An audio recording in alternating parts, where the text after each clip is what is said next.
Vale, vamos a continuar por donde lo dejamos en el punto 2.2 de emoción. Cambios fisiológicos periféricos. La mayoría de nosotros nos hemos dado cuenta de que cuando sentimos emociones distintivas se producen importantes cambios en nuestro cuerpo. Durante la vivencia de miedo, parece como si nuestro corazón fuese a salir por la boca. El sudor cubre nuestro cuerpo y deseamos escapar de la situación amenazante. Al sentir ira, se tensan nuestros músculos, especialmente en los brazos y en la boca. La sangre inunda nuestro rostro y a veces atacamos al adversario para defendernos de la humillación. Si se apodera de nosotros, la alegría nos inunda el entusiasmo, la efusividad y las ganas de seguir viviendo. Sin embargo, pocos nos atreveríamos a afirmar, como hizo William James a finales del siglo XIX, que la emoción es la percepción de esos cambios corporales que experimentamos. Nuestro sentido común nos impide llegar a esa conclusión. Entendemos que los cambios corporales son consecuencia no antecedente de nuestros sentimientos. James, en 1884, en un artículo que titula What is an Emotion?, comienza preguntándose si existen centros corticales específicos para explicar la experiencia emocional o si la median los mismos centros corticales que hacen posible los procesos sensoriales y motores, y concluye a favor de la segunda alternativa. Para él, la única diferencia entre los procesos sensoriales y los emocionales sería que estos últimos se producen unos cambios corporales que no acontecen en los primeros, y la corteza tiene información de ellos. Usando sus propios términos, la diferencia entre un objeto emocionalmente sentido y un objeto aprehendido viene dada porque en el primer caso, la corteza dispone de información sobre los cambios corporales ocasionados por el objeto, mientras que en el segundo no se producen. En esta formulación, por tanto, la emoción sentida sería consecuencia de la percepción de los cambios corporales, que acontecen de modo casi reflejo ante ciertos estímulos o condiciones ambientales. Más allá del propio cambio corporal y su percepción, no existirían otros procesos que expliquen la generación de la experiencia subjetiva de emoción. Corolarios adicionales de su suposición fundamental sería la existencia de tantas configuraciones de cambios corporales como matices emocionales sentimos, y la suposición de que tenemos capacidad para percibir dichos cambios por muy sutiles que sean. Sin duda, estas suposiciones sobre el proceso que genera las emociones nos sorprenden actualmente y resultaron extrañas en el momento en que se dieron a conocer. ¿Qué hizo James para convencer a la comunidad científica de que sus planteamientos eran correctos? ¿Qué datos aportó para apoyar su formulación teórica? ¿Qué estrategias de investigación sugirió para refrendar sus suposiciones? Lamentablemente, no aportó datos empíricos científicamente contrastados que avalasen su teoría. Solo utilizó la introspección, las anécdotas y las reflexiones ad hoc para apoyarla. Incluso en algunos párrafos de su exposición parece como si asumiese que no podía contrastarse empíricamente. No es extraño entonces que cuando Walter Cannon, en el inicio del siglo pasado, la cuestionó apoyándose en estudios científicos, en datos obtenidos en investigaciones con perros y gatos simpatectomizados o vagotomizados, lograse que los planteamientos de James se olvidasen durante unos 60 años.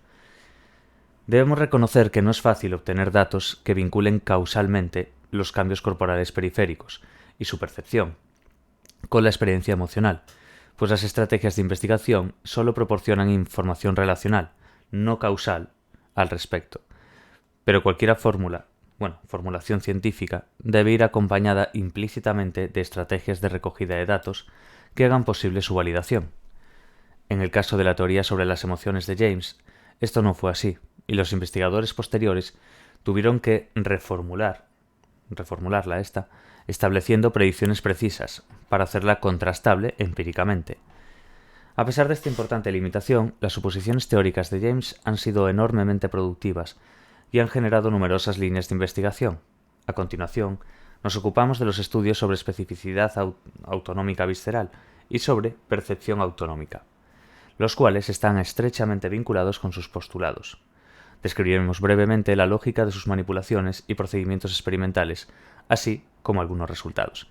Vale, entonces ahora lo que vamos a ver es básicamente los estudios sobre especificidad autonómica visceral y sobre percepción autonómica. Empezamos por la autonómica visceral. En el planteamiento de James, como hemos afirmado antes, las emociones surgen como consecuencia de la percepción de los cambios corporales que generan ciertos estímulos. Pero, puesto que las cualidades de lo que sentimos son variadas, los patrones de cambio corporal y su percepción también deberían serlo. Es decir, la constatación empírica de que existen diferentes patrones de cambio corporal, especialmente autonómico-viscerales, podría utilizarse para dar apoyo a su formulación teórica. En sentido estricto, no se habría comprobado empíricamente que no percibimos distintos patrones de cambio autonómico, pero obtener evidencia de su existencia ofrecería la posibilidad de encontrarlos en estudios adicionales, con otros procedimientos de investigación, con información sobre su percepción. Desde los años 40 del siglo pasado, algunos investigadores han buscado patrones de cambio autonómico visceral que diferencien algunos estados emocionales. Los primeros intentos de recogida de datos fueron metodológicamente deficientes, pues se centraron solo en un paciente al que se había colocado una fístula gástrica o utilizaban un dispositivo experimental complejo y difícil de replicar para generar las emociones en los participantes. Ha sido a partir de los años 80 del último siglo, especialmente debido a las aportaciones de Robert W. Levenson, cuando se han recogido datos sistemáticos y acumulativos de diferenciación. El objetivo de estas investigaciones es registrar numerosas variables psicofisiológicas mientras los participantes experimentan distintos estados emocionales.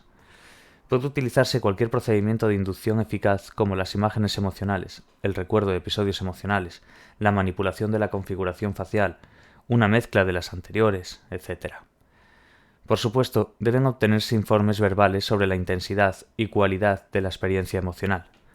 Levinson y sus colegas, de modo sistemático, se han ocupado de la diferenciación de patrones autonómico-viscerales, que se suele registrar la resistencia de la piel, lo que ya habíamos visto unas cuantas veces, la tensión muscular del flexor del antebrazo, asociados a estados emocionales variados, como podrían ser la sorpresa, el asco, la tristeza, la ira, el miedo y la alegría, utilizando una tarea de acción facial dirigida u otra de recuerdo emocional para generarlos.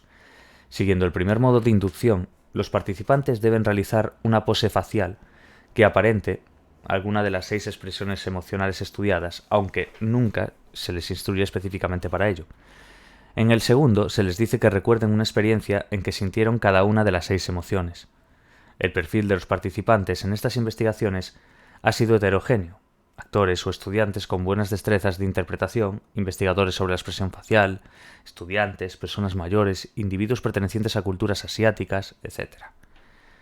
En el cuadro 3.6 se ilustra el resumen de los resultados que han obtenido en sus trabajos. Dentro de las emociones negativas, la ira, el miedo y la tristeza van asociadas a mayores aceleraciones en tasa cardíaca que el asco, y la ira produce mayores incrementos en temperatura del dedo que el miedo. Entre emociones negativas y positivas, la ira y el miedo producen una aceleración cardíaca superior a la alegría, y el miedo y el asco producen mayores incrementos en conductancia de la piel que la alegría. Importante quedarse bien con esto. ¿Veis el cuadro 3.6 de aquí? Que pone patrones de cambio autonómico visceral encontrado por Levinson en sus investigaciones. Esto es una de la parte más relevante dentro de lo que acabamos de leer, que es la actividad cardíaca. Veis aquí lo que acabamos de citar anteriormente. Tristeza, miedo, ira, temperatura del dedo, más, que es el símbolo aquí del más, la ira, el del menos, el miedo. Básicamente, que entre las emociones negativas y positivas que hay, la ira de aquí y el miedo producen una aceleración cardíaca superior a la alegría o al miedo. Y el asco, en este caso, producen mayores incrementos en conductancia de la piel que la alegría. Básicamente es eso, el cuadro 3.6. Entre emociones negativas y positivas tenemos la ira y el miedo producen una aceleración cardíaca. ¿Veis? Ira y miedo, que vemos aquí. Actividad cardíaca con un más. Temperatura del dedo. ¿Veis? Entre las emociones negativas y positivas, la ira y el miedo producen una aceleración cardíaca superior a la alegría, como podemos apreciar aquí. Y luego, y el miedo y el asco, miedo y asco, que vemos aquí, producen mayores, en este caso, incrementos en la conductancia de la piel, que por ejemplo nos daría la alegría. Vale, estos datos, por tanto, muestran la existencia de distintas configuraciones de cambios corporales periféricos. Queda por establecer su utilidad y relevancia. Livingston cree que en determinadas circunstancias, especialmente cuando un organismo debe responder con gran rapidez para una eficaz adaptación al entorno, podría enlazar la reacción afectiva con inmediatez. En esas situaciones en que está en juego la supervivencia, posiblemente no es tan relevante la mediación cognitiva, como la puesta en marcha de acciones adaptativas inmediatas, que es lo que se necesitaría en ese momento.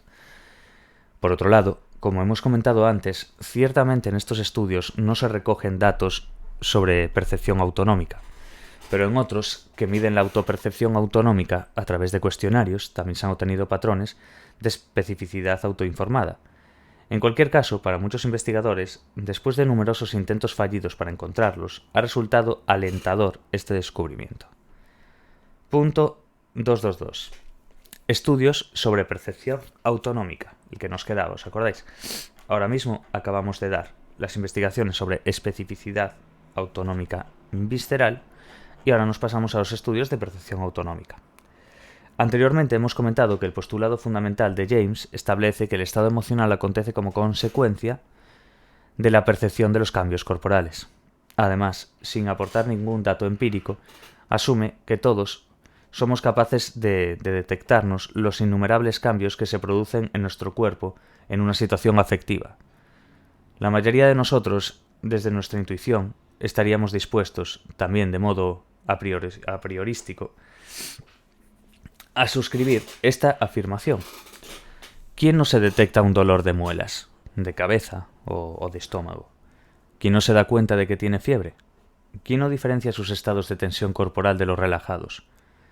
Pero la acumulación científica no puede apoyarse en estas impresiones cotidianas, sino en observaciones metodológicamente consistentes. ¿Realmente existen evidencias consistentes de tales destrezas? ¿Son tan relevantes las aferencias como asume la aproximación psicofisiológica? Se han seguido diferentes estrategias para contrastar la suposición de James. En el inicio del siglo pasado, Charles Sherrington y Walter Cannon realizaron algunas investigaciones con gatos y perros, en que seccionaban las vías aferentes entre vísceras y corteza, con el fin de comprobar si en esas condiciones, cuando la información sobre los cambios corporales no alcanza la corteza y por tanto la percepción de cambio estaría ausente, seguían mostrando respuestas de rabia o de miedo. Sus resultados indicaron que efectivamente los animales reaccionaban huyendo o atacando cuando las condiciones ambientales lo requerían. El propio Cannon utilizó estos datos para arremeter duramente contra la formulación de James. Si la ausencia de aferencias no impedía que los animales les mostrasen comportamientos emocionales de huida o de ataque, solo un insensato podría argumentar que la emoción requería dichas aferencias. Unos 40 años después, no obstante, otros investigadores como Wine y Solomon pusieron de manifiesto que no es equivalente interrumpir las aferencias antes de que un animal haya adquirido una conducta de evitación que después. En el primer caso, el aprendizaje queda gravemente dificultado, mientras que en el segundo se reacciona evitando el estímulo condicionado aversivo a pesar de que las aferencias están impedidas. Parece, por tanto, que la adquisición de respuestas emocionales sí requiere aferencias intactas, mientras que su puesta en práctica posterior no las necesita.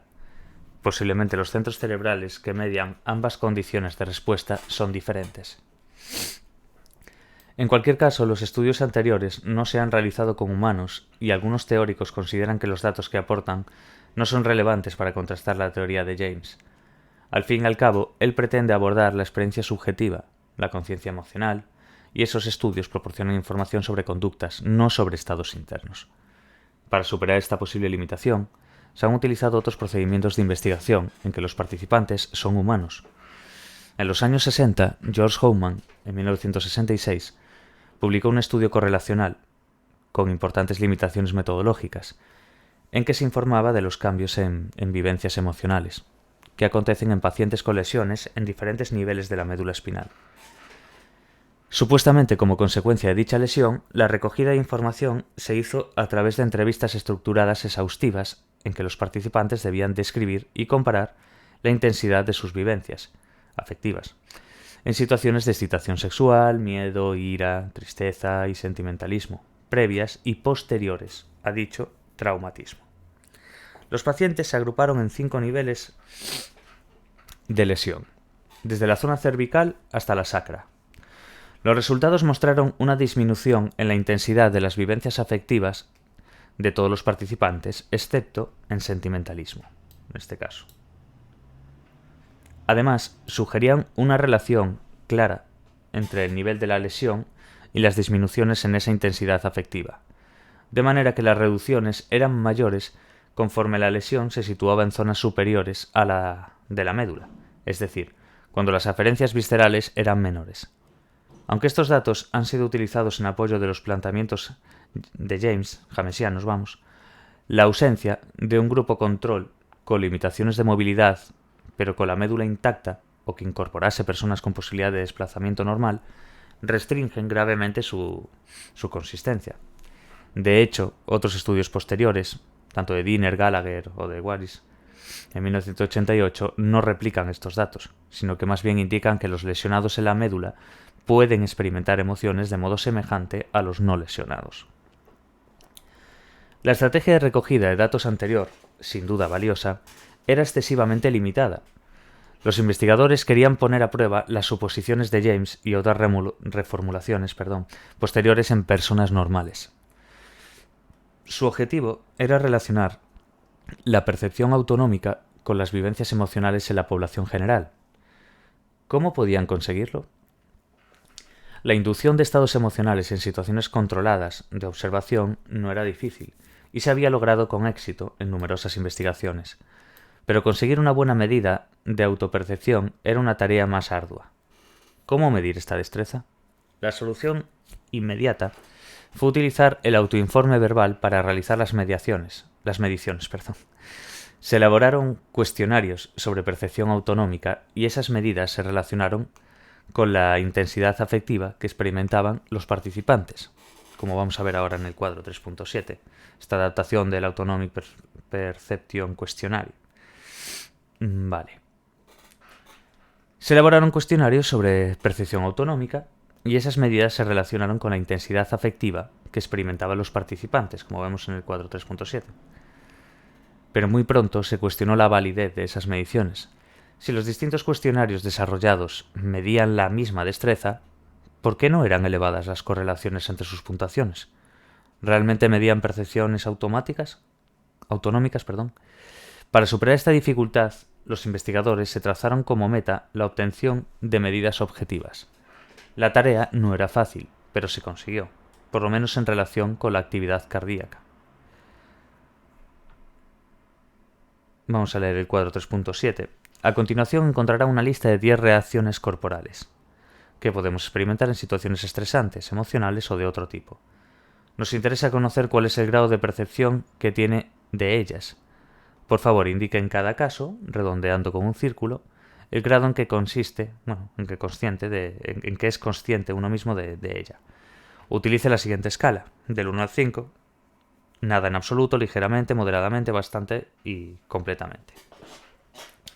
Y vemos una serie: sentir la cara caliente o rubor, sentir las manos y pies fríos, sentir necesidad de orinar, sentir cada latido cardíaco, y va redondeando conforme el grado que consideres. En este caso, establecido de 1 a 5, con un significado a cada uno, desde nada en absoluto hasta completamente. Vale. Tras los intentos de algunos investigadores, Whitehead, Drescher, Heyman y Blackwell, en 1977, desarrollaron una tarea de discriminación que proporcionaba un referente objetivo.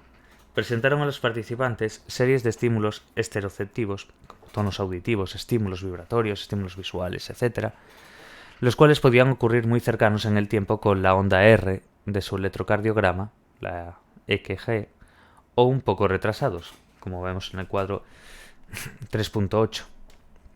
En las series contingentes, el retraso entre la onda R y estímulo estereoceptivo fue de 128 milisegundos, mientras que en las no contingentes el retraso aumentaba hasta 384 milisegundos. Cada serie tenía una duración de 10 segundos y se administraron de forma aleatoria 50 ensayos en que la serie era contingente y otros 50 en que no lo era. La tarea de los participantes era discriminar la latencia, corta o larga, con que eran presentados los estímulos estereoceptivos en relación con sus latidos. Ciertamente se trataba de unas condiciones de discriminación difíciles. De hecho, la proporción autodetectores se situaba en torno al 30 o al 35%, pero proporcionaba un referente objetivo, metodológicamente consistente, de percepción cardíaca. La ejecución en la tarea sería deficiente a no ser que el participante detecte sus latidos, como podemos ver aquí. Veis entre la parte de aquí de la sístole y de la diástole, la onda R aquí, de inicio y la continuación. Una vez que se dispuso de índices objetivos de autodetección cardíaca, algunos investigadores intentaron relacionarlos con medidas de intensidad afectiva. Si el planteamiento de James era correcto, cabría esperar que los autodetectores cardíacos en tareas de discriminación como la anterior informasen sentir más intensidad afectiva ante estímulos molestos o agradables que los no autodetectores. El estudio de Hantas, Catlin y Blaskowicz en 1982 puede ilustrarnos la lógica de estas investigaciones. Estos autores diferenciaron un grupo de buenos y otro de malos preceptores cardíacos, en función de su ejecución en una tarea semejante a la que hizo Whitehead y demás. Y les presentaron un grupo de fotografías de personas mutiladas en accidentes de tráfico para que evaluasen el nivel de tranquilidad versus alteración que les generaba. Los resultados indicaron que ambos grupos mostraban niveles similares de actividad cardíaca durante las visualizaciones y que los buenos detectores se sentían más alterados o molestos ante las fotografías que los malos perceptores. La obtención de referentes objetivos de autodetección cardíaca, así como haber encontrado cierta relación entre esas medidas y la intensidad de vivencias afectivas a finales de los años 70, proporcionó cierto aliento a los investigadores de la aproximación psicofisiológica. Aunque la proporción de autodetectores fuese baja, podía avanzarse en el conocimiento de la relevancia de la percepción autonómica para la emoción de modo firme. Los supuestos de James podrían llevarse a contraste empírico, con mayor rigor. Sin embargo, parece que los momentos no eran muy propicios para continuar con este tipo de investigaciones. A finales de los años 80 y en los 90, la mayoría de los investigadores se sintieron más atraídos por el estudio de los procesos cognitivos y el conocimiento de las estructuras del sistema nervioso central implicados en la emoción y disminuyeron sustancialmente los trabajos sobre percepción autonómica. Actualmente, pocos investigadores se ocupan de ella. Vamos a ver un pequeño resumen de estos estudios sobre percepción autonómica para aclararnos un poco. Esto siempre viene bien en las últimas partes. No solamente es a la finalización de un tema, que no es el caso, sino cuando se acaba un apartado de tema que tiene un grado de relevancia. Entonces, resumen de los estudios sobre percepción autonómica. William James postuló que no existían centros cerebrales específicos para la emoción y que la diferencia entre percepción y emoción radica en que la segunda, la corteza, tiene información respecto a los cambios corporales que la acompañan. Quedémonos bien con eso, que William James postuló que no existían centros cerebrales específicos para la emoción y que la diferencia entre lo que es la percepción y la emoción radica en que en esta segunda, lo que es la emoción, la corteza tiene información respecto a los cambios corporales que la acompañan. ¿Qué pasaría después? Que vendría Levinson, lo que vimos antes.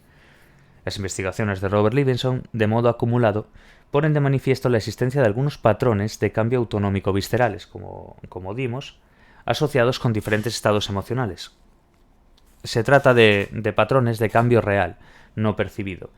Queda por explicar la utilidad y la relevancia que tienen en el lanzamiento de la reacción emocional. Y por último, disponemos de tareas de autodetección cardíaca, como ya hemos visto también, metodológicamente robustas, que proporcionan índices objetivos de ejecución. Se ha encontrado cierta relación entre estas medidas y el informe de malestar ocasionado por la visualización de fotografías desagradables, como vimos antes de los accidentes de tráfico y todo esto. Vale. Para finalizar con este apartado, sobre la relevancia de la percepción de los cambios fisiológicos periféricos, conviene enfatizar que, como en el caso de la aproximación evolucionista, las suposiciones de James han llevado a que la psicología de la emoción de modo recurrente aborde algunas cuestiones, posiblemente irresolubles, en el momento de acumulación científica actual. ¿De qué modo colaboran los cambios corporales periféricos en el lanzamiento de una reacción afectiva? ¿De qué modo lo hacen en las reacciones emocionales? ¿Qué utilidad tienen esos cambios y su detección? ¿Reajustan nuestros sistemas de atención? ¿Colaboran en el almacenamiento instintivo de algunas experiencias? ¿Qué centros cerebrales lanzan los cambios corporales periféricos y recogen la información sobre dichos cambios? ¿Cómo colaboran estos procesos en la regulación emocional? Ofrecer soluciones a estas preguntas continúa siendo un reto de esta disciplina. Vale, vamos a dar un sorbito de agua y seguimos.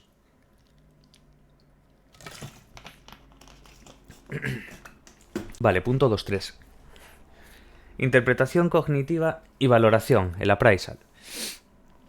Para la mayoría de nosotros resulta sorprendente que un teórico con tanta influencia en la psicología científica, como fue William James, intentase explicar la emoción de forma tan simple. Especialmente, nos extraña que no incorporase la interpretación de lo que está aconteciendo. Los procesos cognitivos, como variable mediadora entre la condición estimular y la propia reacción afectiva. Todos sabemos que las circunstancias que llevan a alguien a sentir miedo pueden generar en otra persona alegría y felicidad. Los mecanismos instintivos o cuasi reflejos no son capaces de dar explicación a la gran variabilidad existente en el modo en que damos significado a lo que acontece. Algunas personas se sienten dichosas y excitadas al adentrarse en una selva desconocida, mientras otras sienten un terror intenso. ¿Cómo no se dio cuenta James de este hecho? Sus propios coetáneos fueron conscientes de las graves limitaciones de su teoría para abordar esas diferencias individuales, y se lo hicieron saber. Pero sus planteamientos continuaron inmutables. ¿Por qué? Posiblemente, como algunos autores han sugerido en los años en que hace su formulación, primaban los procesos y la terminología de la fisiología, y no se disponía de recursos explicativos más allá de los reflejos o los instintos. En cualquier caso, como consecuencia de las contundentes críticas de Cannon y de la influencia del conductismo, el planteamiento de James quedó postergado hasta que en los años 60 del siglo pasado, Stanley Schaller lo reformula, iniciando lo que se ha dado en llamar la tradición bifactorial en el estudio de la emoción, la cual continúa postulando que los cambios fisiológicos periféricos son necesarios para que se produzca una emoción, pero además asume que son relevantes los procesos de etiquetado verbal, la construcción de significado sobre lo que está aconteciendo. Además, de modo independiente, Magda Arnold y Richard Lazarus, también en esa década, postulan que el antecedente inmediato de una emoción es el proceso de valoración, lo que es el appraisal. Quedaos bien con esto. Preguntan bastante en examen. Entonces, también en esa década postulan que el antecedente inmediato de una emoción es el proceso de valoración, que es el appraisal. En su opinión, la cadena de acontecimientos emocionales se iniciaría con la percepción de un acontecimiento, proseguiría con su valoración, continuaría con la vivencia emocional y en esta última fase estaría arropada por la movilización fisiológica y en muchos casos pues por acciones motoras. Son momentos en que los teóricos de la psicología redescubren la mente y se deslizan desde la visión mecanicista del conductismo hacia unas explicaciones cognitivas más versátiles. Vuelve a tener sentido el estudio de la atención, de la memoria, de los procesos de pensamiento, etc. Además se abordan utilizando una metodología experimental rigurosa. La psicología de la emoción es sensible a este nuevo enfoque e incorpora los procesos cognitivos para comprender mejor los estados emocionales. Desde los rígidos modelos explicativos jamesianos o darwinistas, en los que no se ofrece justificación a la variabilidad individual y la construcción emocional, se pasa a planteamientos más flexibles, en los que la construcción de significado, el aprendizaje y la experiencia juegan un papel importante en la explicación de la cualidad emocional. Aunque los teóricos bifactoriales y los teóricos del appraisal comparten la creencia de que las cogniciones son necesarias para explicar la emoción, sus investigaciones y desarrollos han progresado de modo independiente. Posiblemente esto se deba a que los primeros siempre se han considerado deudores de la formulación psicofisiológica y han continuado investigando sobre la naturaleza del arousal fisiológico y su relevancia para explicar la intensidad de las vivencias afectivas. Realmente, en sus estudios han realizado pocas manipulaciones para comprender mejor la manera específica en que las cogniciones, la construcción de significado, aportan el matiz emocional. Más bien, parece como si, tras aceptar que el rotulado verbal es necesario, hubiesen pasado el testigo a otros investigadores para que se ocupen de manera más sistemática de esos procesos cognitivos y valoraciones. Sin embargo, los investigadores sobre el appraisal sí han estudiado detenidamente las valoraciones distintivas que configuran nuestras vivencias emocionales. Han avanzado una serie de dimensiones de valoración supuestamente distintivas de varios núcleos emocionales y han intentado obtener apoyo empírico al respecto. A continuación, describimos algunos procedimientos de investigación que han surgido en el contexto de estas dos aproximaciones.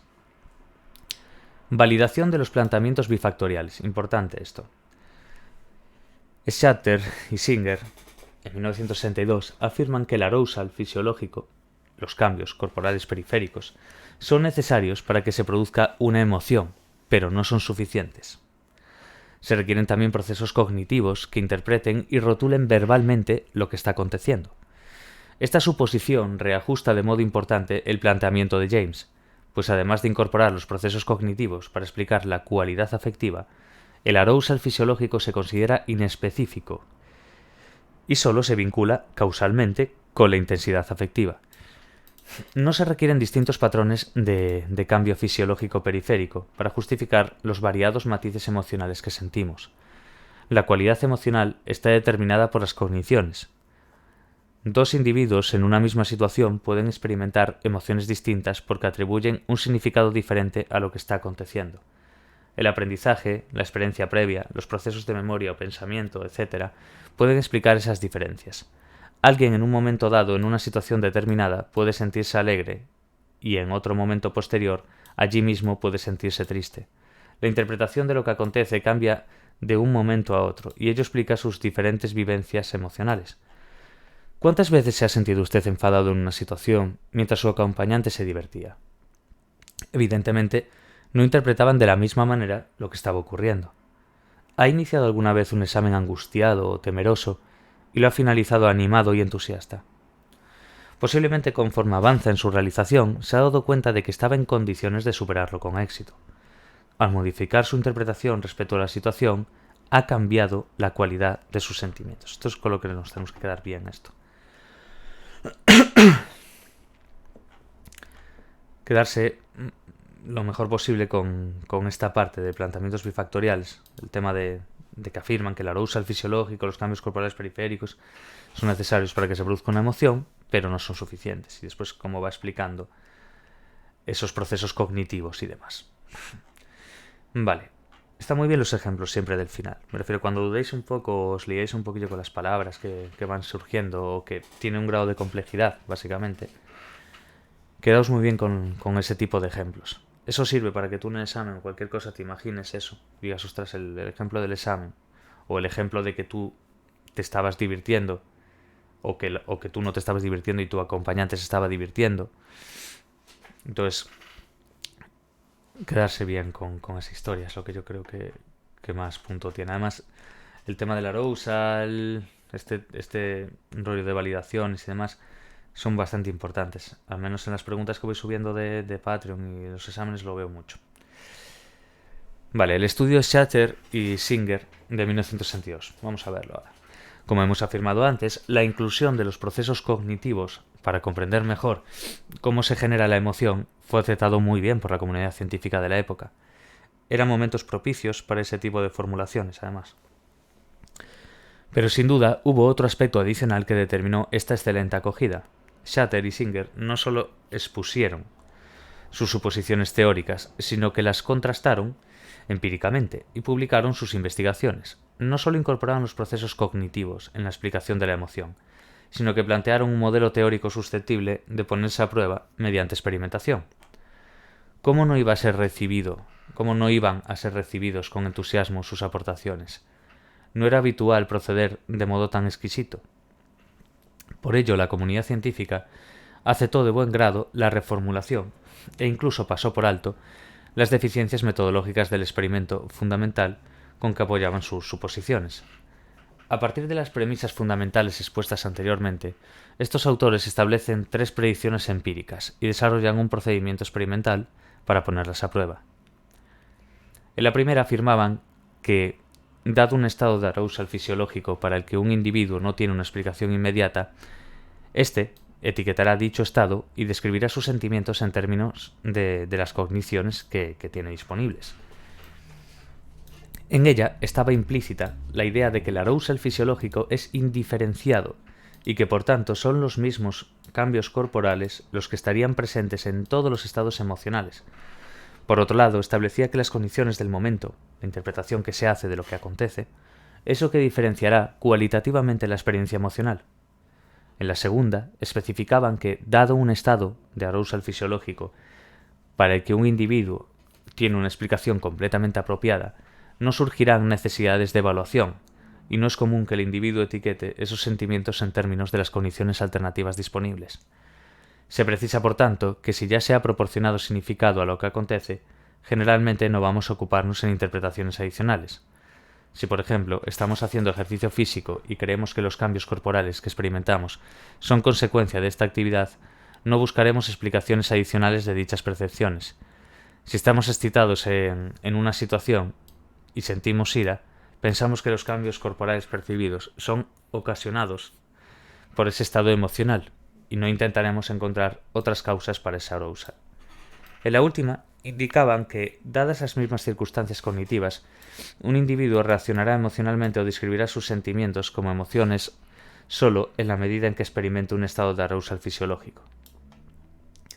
Es decir, enfatizaban de modo preciso que los cambios corporales eran necesarios para que se produzca una emoción. Sin ellos no acontece esta, incluso aunque se den las condiciones para poder hacer una interpretación emocional de la situación.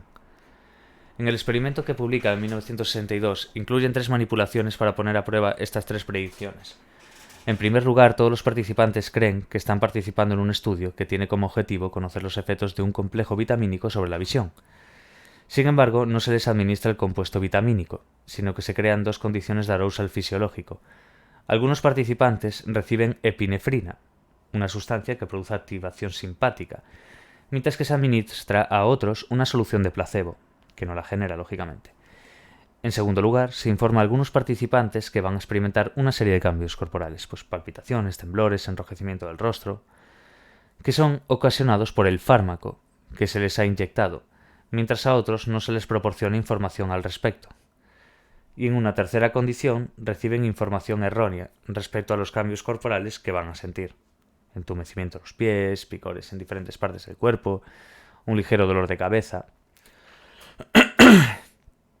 Por último, unos participantes pasan a una situación de espera, hasta que el fármaco tenga efecto, en que favorece la utilización de cogniciones de diversión-alegría para rotular lo que acontece, y otros esperan en otra habitación en que se prima la interpretación de ira y enfado.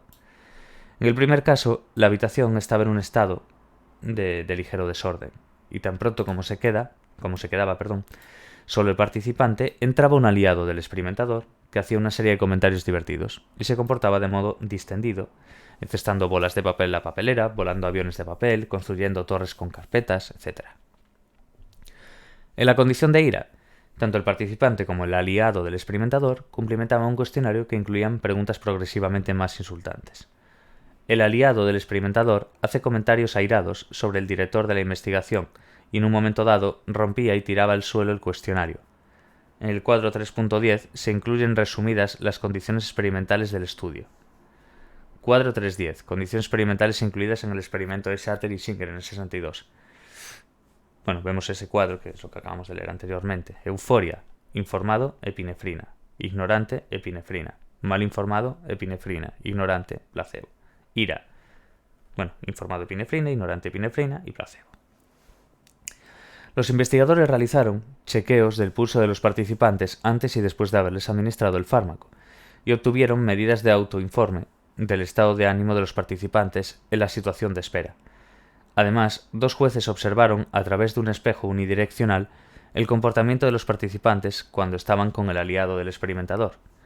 De acuerdo con las predicciones en las condiciones de diversión, el grado de euforia producido experimentalmente debería haber variado de la forma siguiente. Mal informado, epinefrina. Vamos a ir viendo. Ignorante, epinefrina. Información, epinefrina. Igual, placebo. En la condición de ira, lo que fuimos diciendo, el grado de irritación debería haberse adaptado al siguiente patrón. Ignorante, epinefrina, mayor, información, epinefrina, igual a placebo. Recuerde que en los participantes que reciben la solución salina no se produciría activación fisiológica. Y de acuerdo con la tercera proposición, esta es necesaria para la emoción. Por otro lado, piense que, según la segunda, si se dispone de una explicación del cambio corporal percibido, si se entiende que es consecuencia del fármaco, no se va a buscar explicaciones adicionales sobre su causa. Por último, asuma que la información errónea sobre cambios corporales en la condición de diversión no es sustancial para los supuestos, pero que no sería descabellado pensar que los participantes se sorprenderían más de los cambios fisiológicos que experimentan y ellos les urgiera más a darles explicación. Sin embargo, el patrón de datos no confirmó estrictamente estas predicciones, pues tanto la situación de diversión como el de la ira, en un caso en las medidas de autoinforme y en otro de las de observación conductual, la condición placebo no difería de la de ignorante epinefrina. Solo cuando se eliminaron del estudio lo que los autores denominaron participantes autoinformados, los cuales, aunque no recibieran instrucciones sobre los efectos reales de la epinefrina en cuestionarios post-experimentales, dijeron que habían atribuido su estado corporal al fármaco recibido, y participantes autoactivados que, a pesar de no percibir epinefrina, al tomarles el pulso se observó que se activaban fisiológicamente. Se obtuvo el patrón de resultados anticipado. Ciertamente, el estudio es deficiente metodológicamente. No es legítimo excluir ad hoc a algunos de los participantes en un experimento. Tampoco es razonable analizar de modo independiente las condiciones de diversión y de ira. Lo adecuado hubiese sido incluir todas las condiciones experimentales en un análisis global. El propio Shatter parece ser consciente de ello y aporta datos de otras investigaciones para apoyar sus supuestos, pero esos estudios adicionales no incluyen manipulaciones tan exhaustivas y cruciales como la de este experimento. En cualquier caso, la comunidad científica fue benévola, y aunque algunos investigadores criticaron sus lagunas metodológicas, de la impresión que los aspectos novedosos de la formulación y la elegancia de sus predicciones y manipulaciones se ensombrecieron estas deficiencias. El beneplácito fue tan general que hasta 25 años después de su publicación no se replica ese experimento. Al hacerlo se comprueba que en condiciones de activación fisiológica y ausencia de explicación de su causa, tendemos a interpretar lo que acontece de modo negativo, más como ansiedad o malestar que como alegría o excitación. Pero en esos momentos, en los años 80 del siglo pasado, la comunidad científica disponía de evidencias acumuladas sobre la relevancia de las cogniciones para la construcción emocional. Las replicaciones matizaban los resultados, pero no restaban apoyo a la convicción de que la cualidad emocional estaba estrechamente vinculada a las cogniciones. El planteamiento teórico de Shatter, sin duda, fue más valioso que sus investigaciones de 1962. De hecho, se trasladó a ámbitos aplicados de inmediato. El propio Shatter lo llevó a la obesidad y la comprensión de las adicciones y a la psicopatía. Actualmente se siguen planteamientos bifactoriales en la comprensión y abordaje de la mayoría de los desórdenes de ansiedad. Vale. Ahora nos queda el 2-3-1-2. Como veis es larguillo el tema. Vale, vamos a dar otro sorbito de agua y seguimos.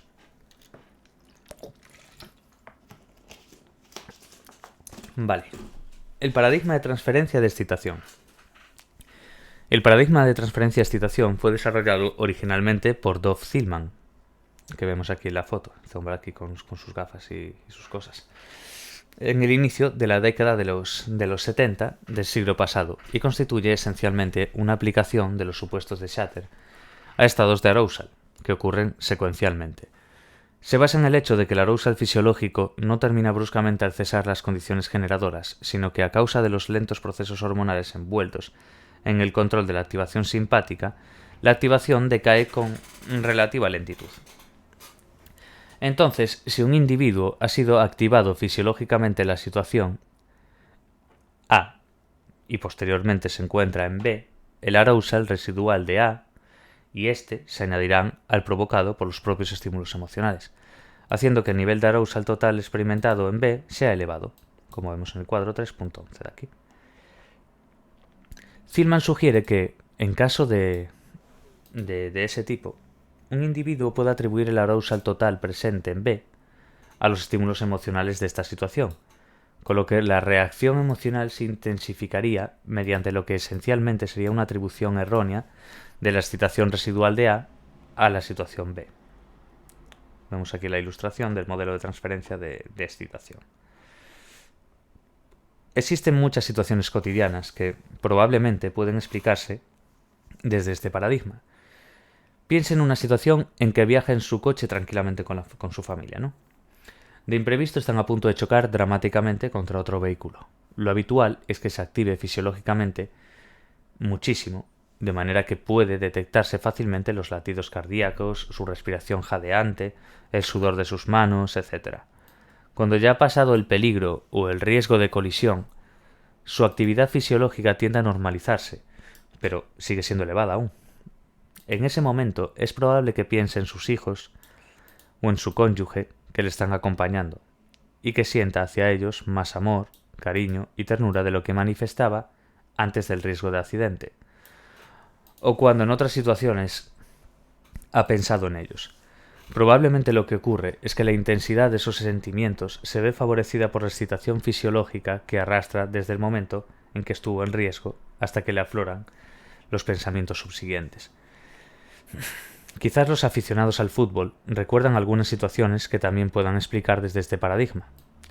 Hace algunos años, en un partido de competición europea, el Real Madrid iba perdiendo frente a un equipo alemán. Entre los jugadores que disputaban el partido se encontraba el malogrado Juanito, magnífico futbolista que tenía fama de impulsivo y temperamental. Este jugador tuvo un choque con un contrario y su reacción fue claramente desproporcionada, pues estando el contrincante en el suelo le pisó e hincó los tacos de su bota en la cabeza. Él mismo comprendió que su reacción había sido desproporcionada y totalmente censurable. Después del partido pidió públicamente perdón por su comportamiento.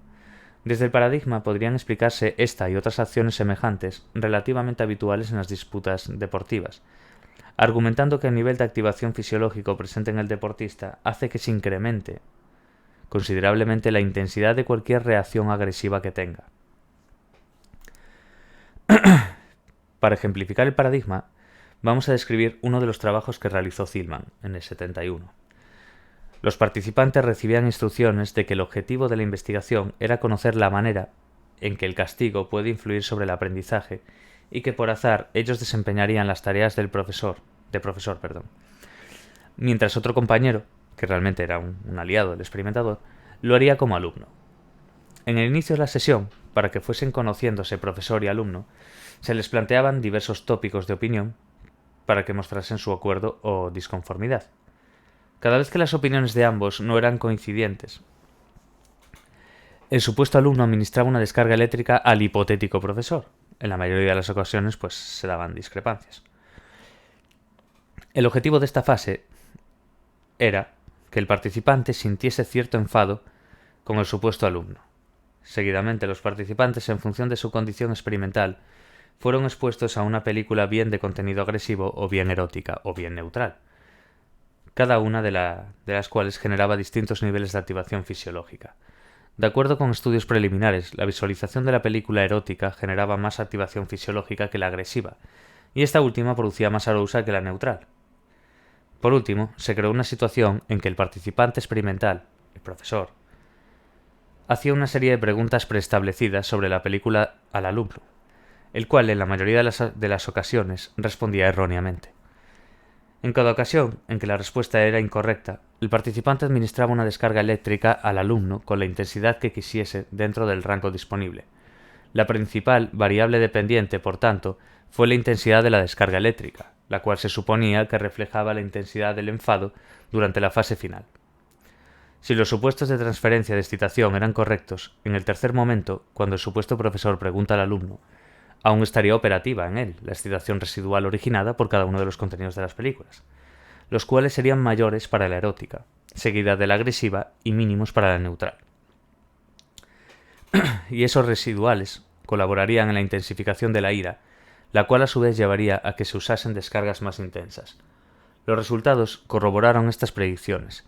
Quienes administraron descargas más intensas cuando se equivocaba el alumno, fueron los participantes que habían visto la película erótica, seguido de los que habían visualizado la de contenido agresivo, y por último los que proporcionaron descargas menos intensas fueron los que habían presenciado contenidos neutrales. Se han realizado numerosos estudios con el fin de encontrar este efecto de transferencia de excitación, utilizando diferentes procedimientos de inducción de activación fisiológica y distintos contextos emocionales. En general, la replicación del efecto ha sido consistente, por lo que se entiende que su robustez es elevada. Por otro lado, a nivel teórico, el efecto suele relacionarse con la suposición bifactorial de que los cambios corporales no son específicos para cada estado emocional y determinan su intensidad, no su cualidad. Si el arousal presente en cada situación o estado emocional fuese distintivo de ellas, los llamados residuales de excitación no podrían colaborar en las vivencias emocionales subsecuentes ni favorecer su intensidad. Pero desde nuestro punto de vista, sus implicaciones teóricas no acaban aquí. Los resultados de estos estudios sugieren también que nuestras percepciones autonómicas no son especialmente finas.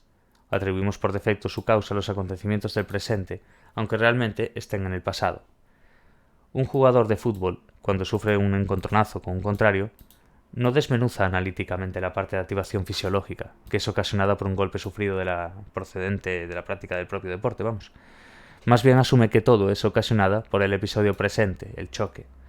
Este modo de funcionamiento habitual, en muchas circunstancias, puede llevarnos a reacciones desproporcionadas. 2.313. El paradigma de feedback fisiológico falso. Importante también. Ya hemos comentado en el apartado sobre percepción autonómica que pocos de nosotros tenemos una ejecución que difiera de lo esperado por azar en una tarea de autodetección cardíaca. Por supuesto, ello no debe llevarnos a pensar que no nos damos cuenta de nuestros cambios corporales. Simplemente muestra que en condiciones de laboratorio, en que la activación fisiológica no es elevada y el estado afectivo tampoco es intenso, no todos somos capaces de realizar bien una tarea cuya ejecución requiere que detectemos nuestros latidos. Stuart Ballins, en los años 60 del siglo pasado, asumiendo esta realidad, inició algunas investigaciones en las que intentó comprobar si la creencia de estar activado fisiológicamente, aunque realmente no se esté, puede ser suficiente para que se genere experiencia emocional. Desde su punto de vista, en algunas circunstancias, no se necesitaría el arousal fisiológico real para que se desencadene una emoción, como postulaba Shatter, sino que la mera sugestión de que nos acontecen cambios corporales puede ser suficiente para experimentarla.